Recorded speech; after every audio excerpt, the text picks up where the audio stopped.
فرمایا وسنت الخلفاء الراشدین، پھر میرے امتی ان کی پہچان کیا ہوگی؟ کسی کو دیکھو گے تو صدیق اکبر یاد آئیں گے، کسی کو دیکھو گے تو فاروق یاد آئے گا، کسی کو دیکھیں گے عثمان کی حیا یاد آئے گی، اور کسی کو دیکھیں گے تو حضرت علی کا رکوع یاد آئے گا۔ فرمایا یہی وہ لوگ ہیں، ان چار کو سامنے رکھنا،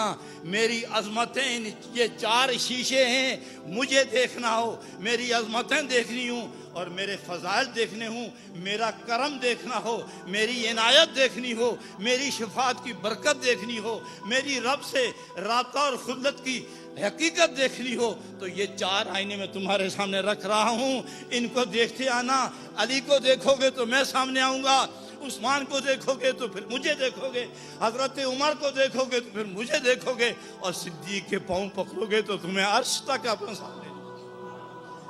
علیکم بسنتی وسنت الخلفاء الراشدین المہدیین، یہ وہ لوگ ہیں جن کے ایمان پر، جن کے اخلاص پر، جن کی صداقت پر، جن کی عبادت پر،